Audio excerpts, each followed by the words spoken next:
Markets गिर रही हैं, एफडी के मीम वापस आ चुके हैं, डीप सीक ने टेक स्टॉक्स की मार दी है, हर तरफ त्राही त्राही।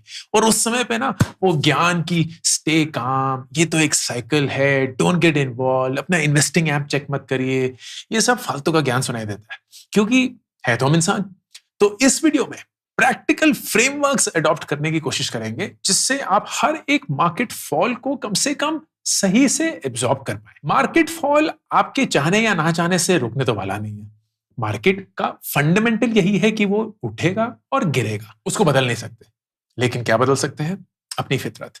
उस मार्केट फॉल को समझने की एक कोशिश, उससे कैसे डील करें उसके लिए एक फ्रेमवर्क। लेकिन इन सबसे पहले एक बड़ी इंटरेस्टिंग सी कहानी। बड़ी इंटरेस्टिंग तो नहीं है लेकिन हाल ही में हुई थी तो इसलिए इंटरेस्टिंग है। तो मैं पिछले हफ्ते फ्लाइट ले रहा था, एयरपोर्ट से गुजर रहा हूं, तो जो स्कैन करते हैं सीआरपीएफ के नौजवान, उनमें से एक शख्स, सर आपके वीडियो देखता हूं, thank you so much sir, market तो बहुत खराब चल रहा है, क्या करें? तो मैंने बोला कि जब मार्केट चढ़ रही थी तब आपने किसी से पूछा था कि मार्केट तो बहुत तेजी से ऊपर जा रहा है, क्या करें? नहीं, राइट? तो अब जब गिर रहा है तब इतनी चिंता क्यों हो रही है? एंड उन्होंने बहुत खूबसूरती से बोला, सर क्योंकि हम इंसान हैं। And that is a fundamental we can't deny. मैं चाहे जितना भी ज्ञान दे दूं कि यार शांत रहिए, ये तो उतार चढ़ाव चलता ही रहेगा, ये वॉलेटिलिटी तो मार्केट का एक कैरेक्टरिस्टिक है, वरना आप एफडी करा लेते, फ्लैट रेट पे जिंदगी भर खुश रहते, वो सबसे काम नहीं होता है। हम इंसान हैं, लेकिन इंसान की एक बहुत बड़ी फितरत है, वही फितरत जो पैसा मैनेज करने में सबसे ज्यादा तकलीफ देती है हमें। एंड वो ये है कि हम मुनाफे या प्रॉफिट से इतने ज्यादा खुश नहीं होते जितना हम घाटे से डरते हैं।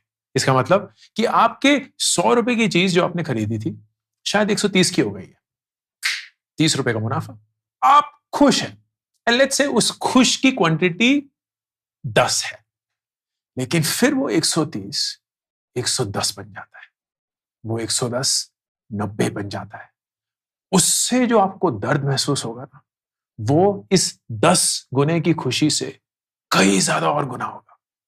जबकि ये 90 रुपए आपके वाकई में घाटा नहीं हुआ है, ये 90 वापस 110 बन जाएंगे, शायद 120 बन जाएंगे, थोड़ा वक्त लगेगा, वापस आप 130 पे आ जाएंगे, शायद 150 पे भी पहुंच जाएंगे। लेकिन उस समय पे जो भी कुछ भी बोल ले, आप उस दर्द, उस दुख के बोझ के तले दब है। तो ये रहे 5 प्रैक्टिकल तरीके हर एक मार्केट फॉल से जूझने के लिए।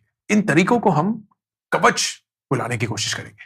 तो सबसे पहला कवच, द स्टेबिलिटी कवच या द स्टेबिलिटी शील्ड। इसको समझने के लिए निफ्टी 50 देखते हैं। तो मैंने एक फंड ले लिया, ये कोई प्रमोशन नहीं है, but I am just using this as a proxy. तो एसबीआई का निफ्टी इंडेक्स फंड, ये कौन सा फंड है? ये वो म्यूचुअल फंड है जो भारत की टॉप 50 कंपनियों में इन्वेस्ट करता है, जिसको हम निफ्टी बुलाते हैं। इसमें अगर हम पिछले एक महीने का रिटर्न देखेंगे तो नेगेटिव 4.07 रिटर्न है। अगर पिछले 6 महीने का देखेंगे तो -7.76% का रिटर्न है, तो मतलब घाटा हुआ है। एक साल का देखेंगे तो रिटर्न पॉजिटिव है, अराउंड 7.87%। अब यही चीज अगर हम मिड कैप में देखते हैं और मिड कैप का 150 जो इंडेक्स है उसको देखते हैं, तो पिछले एक महीने में 9.71% का घाटा, पिछले 6 महीने में 12.53% का घाटा। अगर यही चीज हम स्मॉल कैप में देखते हैं तो निप्पॉन का India small cap, again recommendation नहीं है, तो पिछले एक महीने में 11.58% का घाटा। तो अगर सिर्फ एक ही महीने को कंपेयर करें, निफ्टी 50 ने नेगेटिव रिटर्न दिए हैं 4.07, मिड कैप ने नेगेटिव रिटर्न दिए हैं 9.71 और स्मॉल कैप ने नेगेटिव रिटर्न दिए हैं 11.58। इससे हम समझते हैं कि स्टेबिलिटी शील्ड या कवच कैसे इस्तेमाल हो सकता है। अगर आप चाहते हैं कि आपका एक सुरक्षा लेयर हो, स्टेबिलिटी कह रहा हूं कि जब मार्केट गिर रही हो तो पागलों जैसे आपका पोर्टफोलियो ना गिर जाए, what you have to do is basically make a mix. हम जब भी मार्केट बढ़ रही होती है ना, तो पागलों की तरफ उन चीजों के पीछे भागते हैं जो बहुत तेजी से बढ़ रहे होते हैं। वो पिछले 2-3 साल में क्या था? Small cap, mid cap, Nifty 50 बहुत कम। तो मैं अगर आपको ये दिखाऊं, ये है दिसंबर 2023 से नवंबर 2024 में कहां इन्वेस्टमेंट्स हुई थी from a mutual fund perspective. तो आप देखेंगे स्मॉल कैप में 90,000 करोड़ हिंदुस्तानियों ने इन्वेस्ट करे, मिड कैप में 1 लाख करोड़ करें, एंड लार्ज कैप में सिर्फ 70,000 के करीब, लार्ज एंड मिड कैप में 80,000 के करीब। तो ज्यादातर पैसा स्मॉल कैप मिड कैप में गया क्योंकि वहां तो ग्रोथ दिख रही थी। लेकिन जब मार्केट गिरी तो वहीं सबसे ज्यादा बैंड भी बजा। अब यही चीज अगर आपने अच्छे से स्प्रेड करी हो, आप बोलते हैं कि यार मैं लालच के पीछे नहीं भागूंगा, stability and growth over a long period के पीछे भागूंगा, may be the answer will be very different. आप कुछ पैसा स्टेबल रिटर्न एसेट्स में डालेंगे, वो एफडी भी हो सकता है, वो ईपीएफ पीपीएफ हो सकता है, वो कॉर्पोरेट बॉन्ड्स हो सकते हैं, वो गोल्ड हो सकता है, एंड एक पोर्शन आप वहां डालेंगे। 100 - X रूल इसमें बहुत बढ़िया होता है। अगर X आपकी एज है, मान लीजिए 25, तो X% ऑफ योर इन्वेस्टमेंट, मतलब 25% of your investment safe assets में जाना चाहिए, जहां एक स्टेबल रेट ऑफ रिटर्न मिलता है, चाहे वो कम भी हो, 7, 8, 9%, जो कि गोल्ड से मिल सकता है, ईपीएफ से मिल सकता है, पीपीएफ से मिल सकता है, थोड़ा बहुत एफडी से भी मिल सकता है, एनपीएस से मिल सकता है, कॉर्पोरेट बॉन्ड से मिल सकता है, गवर्नमेंट बॉन्ड से मिल सकता है। फिर बाकी का 75% आप स्टॉक मार्केट में डालिए, लेकिन उसमें भी एक मिक्स रखिए। मैं ज्यादातर बोलता हूं कि अगर आप जवान हैं तो आप रिस्क ले सकते हैं, स्मॉल कैप मिड कैप में डालिए, लेकिन तब भी 40-50% आपका निफ्टी 50 में ही जाना चाहिए। बाकी के 50% में आप ज्यादा बेट ले सकते हैं, शायद 30 या 40% मिड कैप में डाल सकते हैं, बाकी 10-20% स्मॉल कैप में डाल सकते हैं। अगर आपकी उम्र 30-40 है तो फिर आपको निफ्टी 50 या लार्ज कैप में ही ज्यादा घूमना चाहिए, क्योंकि वहां स्टेबल रिटर्न 12 से 13% on a long period of time मिल सकते हैं। एंड ये वॉलेटिलिटी जो है ना, वो आपके दिल को धड़का के नहीं रखेगी, वो सही से आपको संतुलित मात्रा में एंड इमोशनलेस तो नहीं बोल सकते, बट इतने इमोशनल अपहीवल से गुजरने की बजाय आपको समता से एक अच्छा रिटर्न देगी over a long period of time. वो बोलते हैं ना कि अगर किसी भी इन्वेस्टमेंट की वजह से आपकी रातों की नींद उड़ जाए तो उस इन्वेस्टमेंट का क्या ही फायदा। तो उसका प्रैक्टिकल स्टेप क्या है? आज ही अपने पोर्टफोलियो को देखिए और ये देखिए कि उसका जो बैलेंस है when it comes to volatility, क्या आप उसको एब्जॉर्ब कर सकते हैं या नहीं। मैं एक बहुत ही लॉन्ग टर्म पेशेंट इन्वेस्टर हूं, तो मुझे फर्क नहीं पड़ता कि मार्केट 10% डाउन है, 15% डाउन है, मैं इन्वेस्ट करता रहूंगा मिलता है। बल्कि जब मार्केट डाउन होती है मैं और ज्यादा इन्वेस्ट करता हूं, क्योंकि मुझे पता है कि अच्छे प्राइस पे मैं एक लॉन्ग टर्म बेट खरीद पा रहा हूं। So I am very comfortable with taking a lot of risk. Maybe आप नहीं है, मे बी आपकी फितरत ऐसी है कि आपका दिल नहीं सही से रहता है जब मार्केट डाउन होनी शुरू हो जाती है, या आपने हाल ही में इन्वेस्ट करना शुरू किया and you don't know how to deal with losses with a red signal और साइन। एंड इसके लिए बैलेंस योर पोर्टफोलियो, कुछ मात्रा में fix rate of return assets, कुछ मात्रा में लार्ज कैप, कुछ ही मात्रा में मिड कैप और बहुत कम मात्रा में स्मॉल कैप। स्टॉक्स मत खरीदिए, पोर्टफोलियो अप्रोच अपनाइए, ताकि आपको ये ना डिसाइड करना पड़े कि क्या बेचें, कब बेचें, क्या खरीदें, कितना खरीदें। somebody else is doing it for you and you are just patiently investing for a long period of time. दूसरा कवच, द नंबर कवच या द नंबर शील्ड। बड़ा इंटरेस्टिंग होता है जब मुझे एक ईमेल आती है और लोग बोलते हैं, सर मैंने ना 13 म्यूचुअल फंड्स में इन्वेस्ट किया हुआ है, बढ़िया है। एंड मैं बोलता हूं क्यों, किसने बोला था, कब, कौन से वीडियो से आपको इतनी प्रोत्साहन मिली कि आपने 13 के 13 म्यूचुअल फंड में इन्वेस्ट कर दिया। लोगों को लगता है कि बहुत ज्यादा अगर खरीद लोगे ना तो बचे रहोगे। वो डिवर्सिफिकेशन को एक गलत रूप से देखते हैं, खासकर mutual fund. Mutual fund first करिए आपने लार्ज कैप में खरीदना, तो आपने एसबीआई का भी खरीद लिया, फिर एचडीएफसी का भी खरीद लिया, फिर किसी और निपॉन का भी खरीद लिया, किसी और का भी खरीद लिया।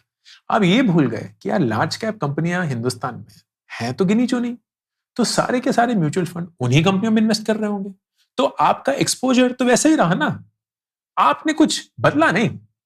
आप बेसिकली ये बोल रहे हैं कि जब मार्केट गिरेगी तो ये सारे एक साथ गिर जाएंगे, और जब उठेगी तो ये सारे एक साथ उठ जाएंगे।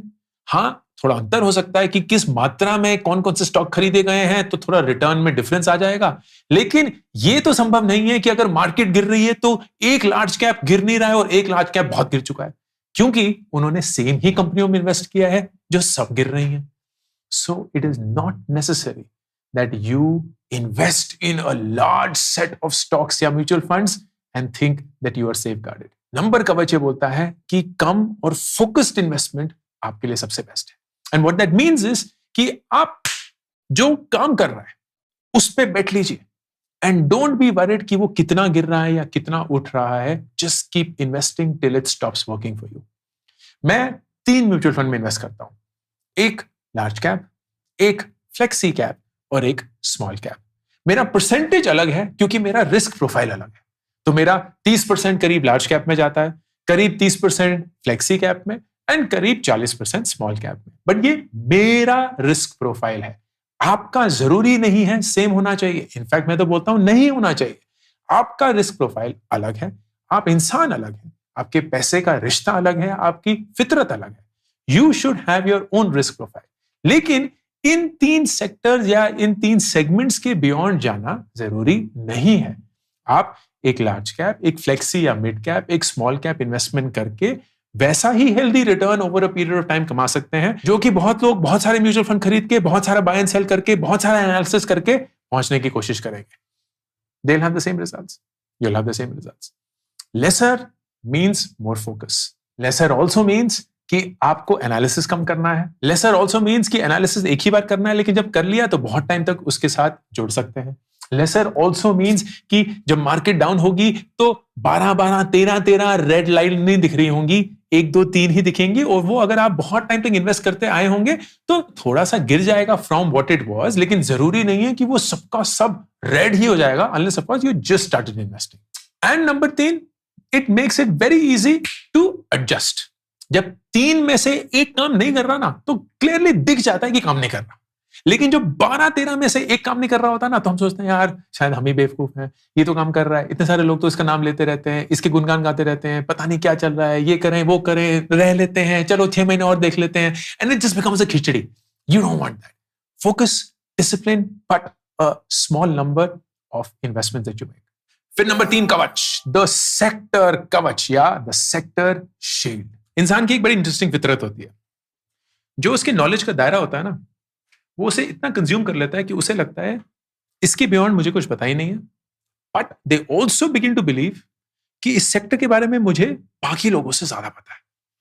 तो I am an expert and I will make more than anybody else will in this own sector. मैंने भी ये गलती करी थी। जब मैं एक स्टार्टअप फाउंडर था, मुझे लगता था कि जो सारे लोग म्यूचुअल फंड में, गोल्ड में, रियल एस्टेट में इन्वेस्ट करते हैं वो एक नंबर के गधे हैं, क्योंकि वो स्टार्टअप में इन्वेस्ट नहीं करते। स्टार्टअप में इन्वेस्ट करो bro. Startup is the thing. जो स्टार्टअप्स में इन्वेस्ट नहीं कर रहा वो निहायती बेवकूफ है। ये मेरा मानना था। ये मेरी छोटी सी बुद्धि का बड़ा सा कंक्लूजन था, क्योंकि मैं स्टार्टअप की दुनिया में था। मैं दिन भर स्टार्टअप स्टार्टअप स्टार्टअप स्टार्टअप करता रहता था। लोगों से मिल रहा हूं वो स्टार्टअप है, बातें कर रहे हैं वो स्टार्टअप है, फंडिंग है वो स्टार्टअप है, फंडिंग नहीं है पर वो भी सब स्टार्टअप है, हायरिंग कर रहे हैं स्टार्टअप है, बिजनेस चला रहे हैं स्टार्टअप है, सब कुछ स्टार्टअप ही है। तो लगता था कि स्टार्टअप के बियॉन्ड कुछ है ही नहीं, एंड यही अगर इन्वेस्ट करोगे तो यही तुम करोड़पति बन जाओगे। तो मैंने इन्वेस्ट किया एंड गधों के जैसे किया एंड करता रहा। समझ नहीं थी। ऐसा नहीं था कि मैं बहुत बड़ा ही महान सा इन्वेस्टर हूं जिसको बिल्कुल परख है कि कौन सा स्टार्टअप काम करने वाला है, कौन सा फाउंडर एकदम सही रॉकस्टार है या कुछ ऐसा। जज्बाती होके किसी फाउंडर पे पैसे डाल दिए, कहीं किसी स्टार्टअप की कहानी बड़ी अच्छी लगी उसमें डाल दिए, left right and centre. But it was just so risky. And the biggest problem कि स्टार्टअप में अगर आप पैसा डालते हैं तो जरूरत के समय आप पैसा निकाल नहीं सकते। There is no liquidity. जब तक आपके स्टॉक्स का या शेयर्स का कोई खरीदार नहीं होगा दूसरी साइड पे, तब तक आप वो स्टॉक या शेयर नहीं बेच सकते। सो इट इज लाइक आपने इन्वेस्ट तो कर दिया है, लेकिन वो पैसा आपको जब चाहिए होगा आपका नहीं है। And that was a mistake I suffered from immensely. लेकिन मुझे लगता था कि स्टार्टअप ही दुनिया है। अब वही आपके लिए भी हो सकता है। आप फर्ज करिए मैन्युफैक्चरिंग सेटअप से, या आपकी फैमिली जो है वो ऑटोमोबाइल सेक्टर की है, या वो केमिकल सेक्टर की है, या वो आईटी की है। तो आपको लगेगा यार आईटी में पैसे डाल दो, मैन्युफैक्चरिंग में पैसे डालो, लॉजिस्टिक्स में डाल दो, बैंकिंग में डाल दो, because you feel you know a lot. And that's actually true. Let me show you the data as well. It is crazy कि ऑफ इक्विटी म्यूचुअल फंड्स दिसंबर 2023 से नवंबर 2022 2 लाख करोड़ सेक्टोरल फंड्स में गए हैं। 2 lakh crore, the highest investment in all. Multi cap में 66,000, large cap में 69, large and mid cap में 80,000, मिड कैप में 107 लाख, 107,000, स्मॉल कैप में 90,000, फ्लेक्सी कैप में 1 लाख, बाकी सब में 90,000 के करीब, ELSS जो टैक्स के लिए करते हैं 45,000, सेक्टोरल फंड्स में 2 लाख करोड़, 2 लाख करोड़। एंड ये सेक्टोरल फंड्स वही सारे फंड्स हैं कि कोई फार्मा हो गया, कोई IT हो गया, कोई बैंकिंग हो गया, ये हो गया, वो हो गया। नाउ द सेक्टर शील्ड या जो सेक्टर कवच है वो ये बोलता है यार किसी सेक्टर से ना ज्यादा प्यार मत कर बैठो, क्योंकि जब मार्केट डाउन जाती है तो कुछ कुछ सेक्टर ज्यादा इंपैक्टेड होते हैं, कुछ कुछ नहीं होते हैं, and there is no way to tell. किसको पता था कि कोविड आने वाला है? किसको पता था उस समय पे कि हॉस्पिटैलिटी, एयरलाइंस, लॉजिस्टिक्स सबकी बैंड बच जाएगी? किसको पता था कि टेक्नोलॉजी कितने अलग लेवल पे चला जाएगा? किसको पता था कि AI आएगा और उसकी वजह से एनवीडिया यूएस में कितना पागलों जैसे चला जाएगा, and the tech stocks will start dominating the US index? किसको पता था कि बैंकिंग स्टॉक्स ऑलमोस्ट फ्लैट या बहुत ही स्लो ग्रोथ पे रहेंगे? किसको पता था कि डिमांड स्लो होने वाली है इंडिया में और FMCG स्टॉक्स जो हैं वो बहुत स्लो पेस पे चलने वाले हैं? किसको पता था दोस्त? तो अगर आप एक ही सेक्टर से प्यार कर बैठते हैं या अपने एक्सपर्टीज वाले सेक्टर में ही घूमते रहते हैं, you create a lot more risk, क्योंकि जब वो सेक्टर पे कोई इंपैक्ट आता है तो सारी की सारी कंपनियां डाउन चली जाती है। सो कॉमन सेंस या प्रैक्टिकल टिप्स में क्या होगा कि बिजनेस ऐसे सोचिए, आप अपना पूरा पैसा एक ही प्रोडक्ट में तो नहीं डाल देंगे, आप एक ही चीज खरीदने में तो सारी जमा पूंजी नहीं डाल देंगे। सो either you go for caps, मतलब लार्ज कैप, मिड कैप या स्मॉल कैप। इससे क्या होता है कि इंडस्ट्रीज मिक्स हो जाती है। लार्ज कैप में सिर्फ एक ही सेक्टर नहीं है, बहुत सारे सेक्टर्स रिप्रेजेंटेड है। मिड कैप में बहुत सारे हैं, स्मॉल कैप में बहुत सारे हैं, अलग अलग साइजेस के हैं, अलग अलग एक्सपोजर में है, अलग अलग उसका एवोल्यूशन है, मार्केट शेयर है। So if one sector goes down, the other one can bring it up और may not go down as much, and that's why I love caps based index funding. लेकिन अगर आप वो नहीं करना चाहते, आप सेक्टोरल फंड्स ही डालना चाहते हैं, तो ऐसे सेक्टर्स में डालिए विच बैलेंस द रिस्क, कि कहीं आपने अगर IT में डाला है तो ऑन द अदर हैंड आप बैंकिंग में भी डालिए। अगर आपने लॉजिस्टिक्स में डाला है तो do something which if logistics is impacted could take care of it, maybe I don't know pharma, something that you know will keep growing as a collective, चाहे एक सेक्टर डाउन हो या एक sector impact हो जाए। Balance it from a risk perspective, वो है sector कवच। चौथा कवच, द कॉमन सेंस कवच और द कॉमन सेंस शील्ड। वो बेसिकली ये बोलता है कि यार लालच ना बुरी बला है।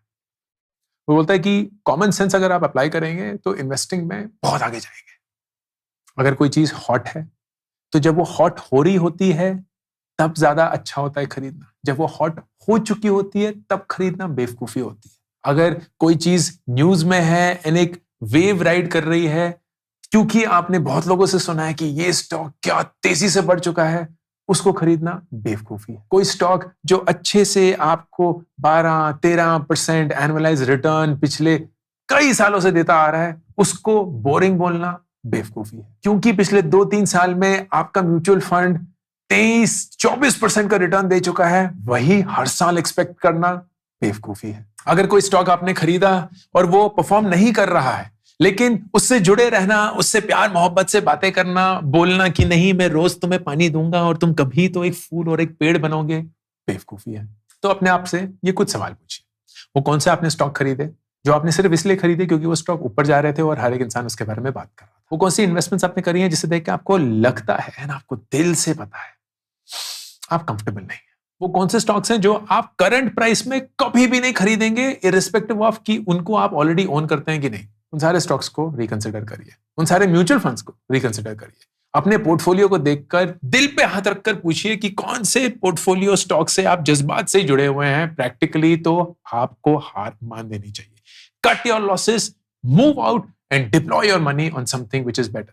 ये याद रखिए कि जब मार्केट नीचे होती है ना तो सारी चीजें बहुत अट्रैक्टिवली दिखने लगती हैं, लेकिन अगर आपका पैसा किसी घटिया इन्वेस्टमेंट में फंसा हुआ है, उस पैसे को निकाल के अपने लॉसेस को एब्जॉर्ब करके किसी अच्छे एसेट में उसी पैसे को वापस डालना समझदारी है, कॉमन सेंस है। लेकिन उस घटिया इन्वेस्टमेंट से जुड़े रहना और बोलना नहीं यार ये इतना डाउन हो चुका है, अब मैं इसको रिकवर करके उसको तब बेच के तभी एक नई इन्वेस्टमेंट करूंगा, कहां की समझदारी है दोस्त।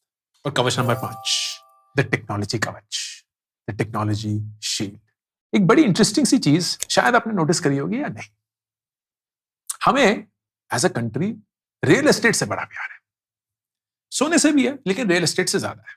जमीनें खरीदना, अपार्टमेंट खरीदना, दुकानें खरीदना, शोरूम खरीदना। एंड ऐसा हो सकता है कि अगर आप एक ऐसी फैमिली में पले बड़े जहां पैसा ऑलरेडी था, तो आपके माँ पापा ने ऑलरेडी इन्वेस्टमेंट्स करी हुई है। And you will be like, यार माँ पापा ने ना 20 साल पहले एक 50 लाख की जमीन खरीदी, आज वो 5 करोड़ की है। क्या रॉक स्टार इन्वेस्टमेंट है ना, 5 करोड़ की जमीन। दिमाग देखो उनका, कितनी दूर उन्होंने सोचा था कि सोना रोड गुड़गांव में फार्म हाउस जो है वो एक दिन बिकेंगे, पागलों जैसे बिकेंगे। और इसीलिए उन्होंने वहां गांव में, जंगल था उस समय 20 साल पहले, 50 लाख की जमीन खरीदी, आज वो 5 करोड़ की है। सुनने में तो बहुत अच्छा लगता है, बहुत बढ़िया कहानी है, क्योंकि 5 करोड़ बहुत पैसे होते हैं। लेकिन 20 साल में अगर आपकी इन्वेस्टमेंट 10 गुना हुई है, तो आपका रेट ऑफ रिटर्न करीब 12 से 13% है। वही 20 साल में अगर आपने निफ्टी 50 में ही पैसे डाल दिए होते, आपके उतने ही रिटर्न आ गए होते। अगर आपने मिड कैप और स्मॉल कैप का एक मिक्स डाल दिया होता, आपके ये 5 करोड़ 6-6.5 करोड़ रुपए होते। लेकिन हम उसके बारे में बात नहीं करते। क्यों?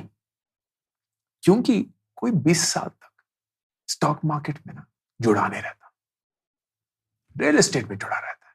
क्योंकि रियल एस्टेट में एक ऐसी चीज नहीं है जो कि स्टॉक मार्केट में भर भर करे, टेक्नोलॉजी। रियल एस्टेट में टेक्नोलॉजी नहीं है। रियल एस्टेट का कोई ऐसा ऐप नहीं है जिसको आप पुल डाउन करेंगे तो आपको आज इस 50 लाख रुपए की जमीन की कीमत दिख जाएगी, जो आप अभी बेच सकते हैं। एंड दूसरी साइड पे कोई खड़ा होगा जो 1 क्लिक डन, पैसा अगले दिन। नहीं होता है। रियल एस्टेट को खरीदना बेचना मुश्किल होता है। लोग कभी भी बेचने के हिसाब से रियल एस्टेट खरीदते नहीं, वो रखते हैं सदियों तक अगले जनरेशन के लिए, कि बेटे बेटी को ये हम भेंट देंगे, शादी पे तोहफे देंगे, समथिंग लाइक दैट। 20 साल तक कोई स्टॉक पकड़ के नहीं रखता, क्योंकि बड़ा आसान होता है कि ग्रो का, जीरोधा का, इसका उसका ऐप खोलो, स्वाइप करते रहो, देखो यार तोते उड़ गए, पोर्टफोलियो डाउन है। अंकुर वारी को ना बेकार में फंसा दिया, एफडी अच्छा था, सेल, इन खत्म। It's just so easy. It's easy because technology has made it easy. तो टेक्नोलॉजी का कवच क्या है? टेक्नोलॉजी का कवच यह है that use technology to invest, but don't use technology to divest. Use technology for growth, don't use technology for fear. Technology को अपने कन्वीनियंस के लिए यूज करिए, टेक्नोलॉजी को अपने इमोशंस के लिए यूज मत करिए। It's the worst thing to do when we use technology to handle our emotions. It's the same thing कि अगर आप बहुत खुश हैं, आपका इंटरव्यू हो चुका है, आप उसमें पास हो गए हैं, आप कॉलेज की डिग्री हासिल कर चुके हैं, आपने नई गाड़ी खरीदी है, नया घर खरीदा है, आपकी शादी हुई है, आप हनीमून पे हैं, आप एक लवली वेकेशन पे है, कुछ भी नया अपनी जिंदगी में हो रहा है, बिल्कुल इंस्टाग्राम पे जाके दुनिया को बताइए, अपनी खुशी में हर एक इंसान को शामिल करिए। लेकिन जब आपका ब्रेकअप हो चुका है, जब आप नौकरी से निकाल दिए गए, जब आपके पास पैसे नहीं बचे, जब दिल टूट गया है, माँ पापा से झगड़ा हो गया है, दोस्त आपको छोड़ के चले गए हैं, उस समय पे जब आप सोशल मीडिया पे जाते हैं ना, तो जिंदगी बर्बाद सी लगती है। ऐसा लगता है कि हर एक चीज आपसे छिन गई है, ऐसा लगता है कि हर एक इंसान आपसे आगे जा रहा है, ऐसा लगता है कि आप ही गधे हैं कि पीछे रह गए हैं। हर एक इंसान की जिंदगी इतनी सॉर्टेड है, आप ही की जिंदगी झंड है। And that is the worst time to go and consume social media. The same way, the worst time to use investment apps is when the market is down. क्योंकि उस समय पे it doesn't help. It just doesn't help. तो मैं तो log in करना ही छोड़ देता हूं। इनफैक्ट इतनी बार ऐसा होता है कि पासवर्ड रीसेट करना पड़ता है, क्योंकि मैं 3 महीने बाद 6 महीने बाद उसको देख रहा होता हूं। जब अपना वो एनुअल पोर्टफोलियो रिटर्न बनाता हूं, उसका जो वीडियो होता है, तब पहली बार देखता हूं, अरे इतना बढ़ गया है। Because I don't care, I don't need the money right now. तो मेरे लिए it's just about invest invest invest, पैसे ही डालते रहो, एसआईपी कटे जा रहे हैं, इन्वेस्ट हुआ जा रहा है, but you don't care where that amount is right now, because you know that it will be a huge amount later on. 2 दिन पहले मुझे एक ईमेल आई, somebody that I met at the airport who helped me with something that I was just caught in, which is not important. हमने numbers exchange किया, and he beautifully, very nicely wrote कि sir invest करना शुरू करना है, मेरा ना 2 महीने का एक बच्चा है, तो I want to invest for her education. I was like, बहुत बढ़िया बात है, कितना अच्छा रहता है, प्रॉब्लम क्या है? सर अभी ना मार्केट बड़ी डाउन चल रही है, मेरा ना दिमाग खराब हो गया। 2 महीने का बच्चा है, 18 साल के लिए वो इन्वेस्ट करने का प्लान कर रहे हैं। 18 साल, अभी मार्केट डाउन है, that is your worry. Technology is the culprit. मैं बोलता हूं, because technology has made it so easy to buy and sell, we are super scared all the time. अगर वो नहीं होता, जैसे रियल एस्टेट में नहीं है, I'm like, खरीद लो, बेचने का ऑप्शन ही नहीं होना चाहिए। लाइक अगर मैं एक इन्वेस्टिंग ऐप बनाऊंगा, जो शायद नहीं बनाऊंगा, लेकिन बनाऊंगा, मैं यार एसआईपी है ना, मैं 2 साल से पहले बेचने ही नहीं दूंगा, जो करना है कर लो, बेचना ही नहीं है, पैसा तुम्हारा ही है।